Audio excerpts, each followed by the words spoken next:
This year marks the 10th anniversary of the SEC Network, and for that occasion, we'll be hearing an interview with network anchor and Baton Rouge native Peter Burns as he provides a look back over the past decade and shares his outlook as we move forward into the 2024 football season. Burns sits down with Jeff Palermo and Todd Horne to discuss his most exciting games of the past 10 years, his top 5 players of the decade, and his thoughts on SEC teams to watch this fall.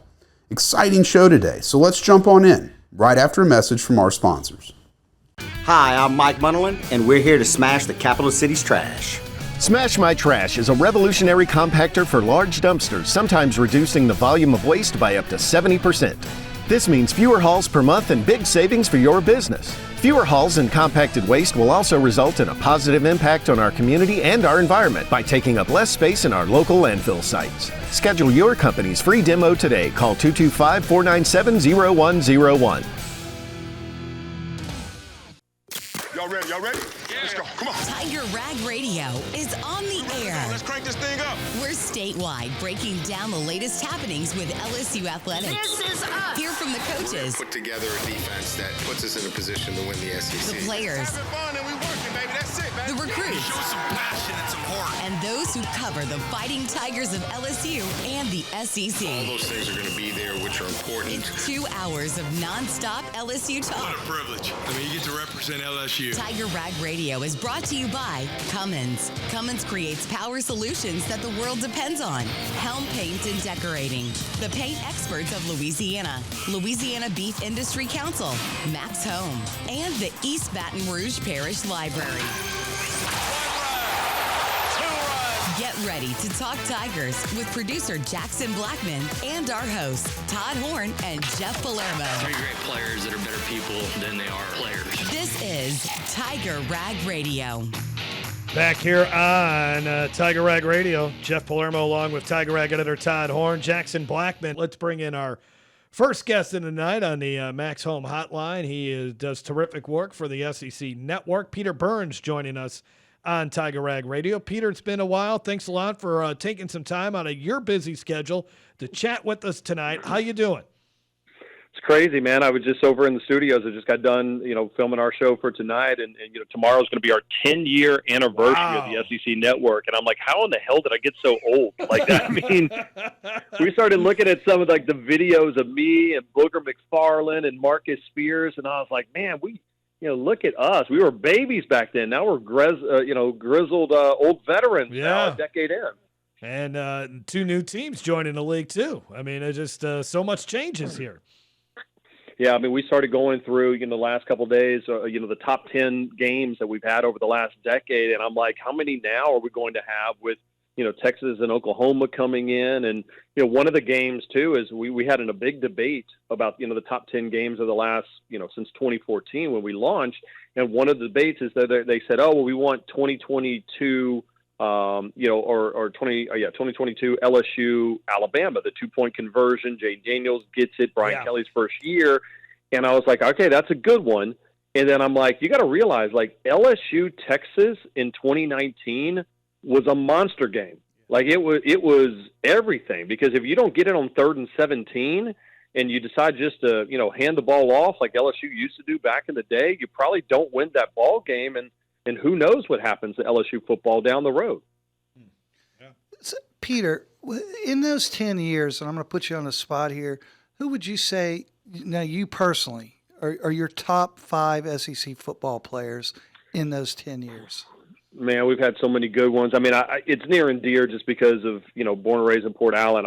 How do you have anybody that's not Joe Burrow? And I mean, just the origin story of the way he got hit in the UCF game after an okay 2018, and then the 3rd and 17 play where he gets it, and then just the way that he had that swagger about him, the get the gat celebration, the cigar that lives iconic, the Burrow on the back of the uniform. I mean, that to me honestly comes to mind. Another LSU player, Leonard Fournette.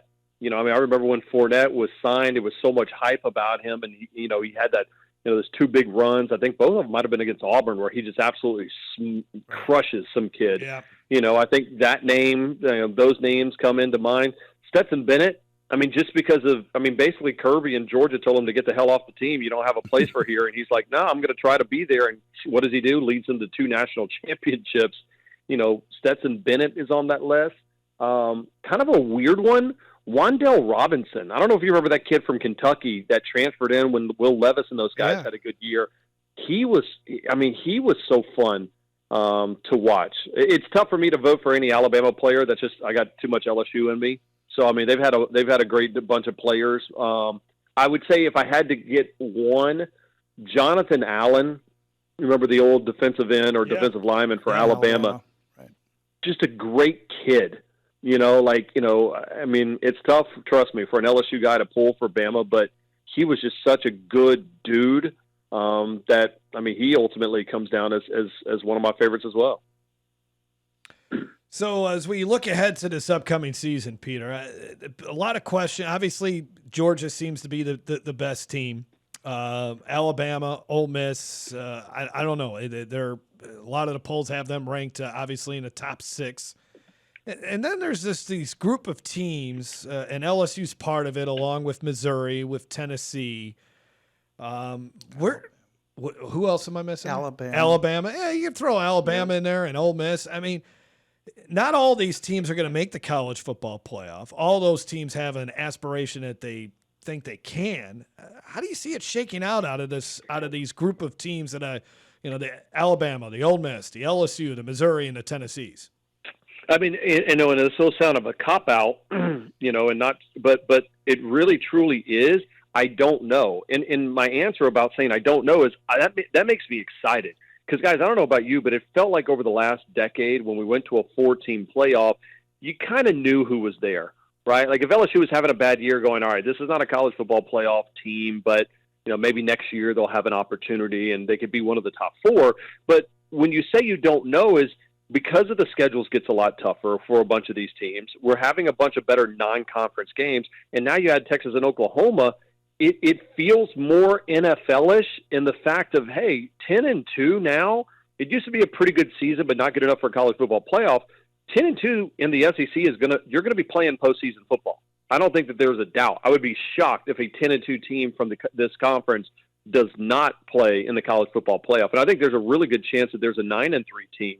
So I think we have to start wrapping our head around, whether it be LSU or whether it be an A&M or a Tennessee, that all of a sudden gets some of these coin flip games, and you're sitting here late into the season at 9-1. Well, you pretty much got a good opportunity to make the college football playoff. And it excited me a couple of days ago, and I'm looking over at our articles for ESPN, and we're talking about 30 to 35 teams that could potentially make the college football playoff. We've never had that amount of depth, and that's all because we got a 12-team playoff now.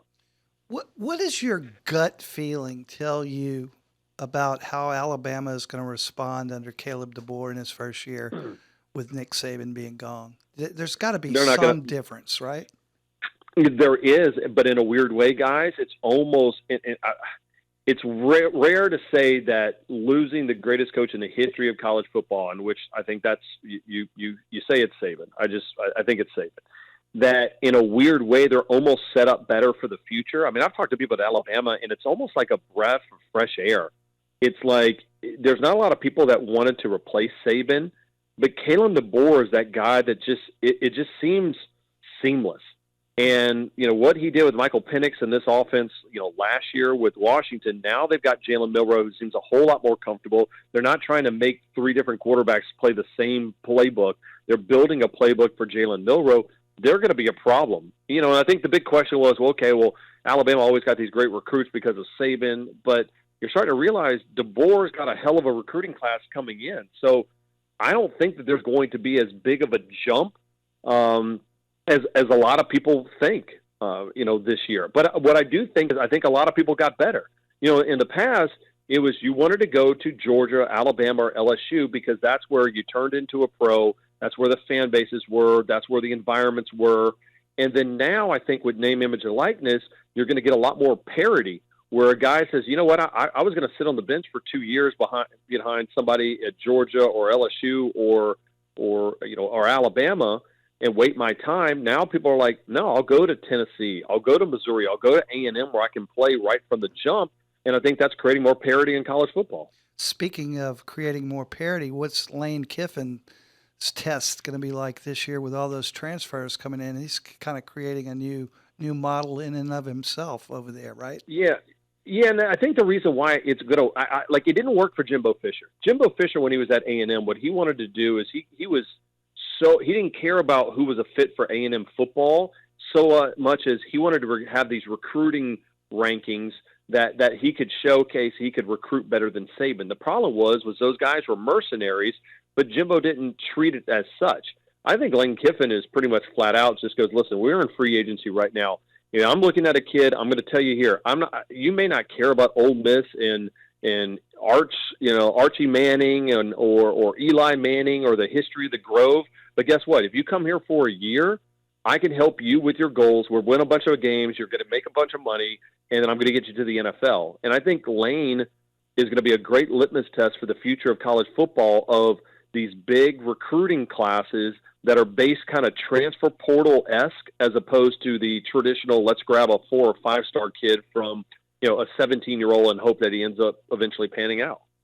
Peter, what's your take and the crew's take on LSU's defense coming into this season? Got to get better.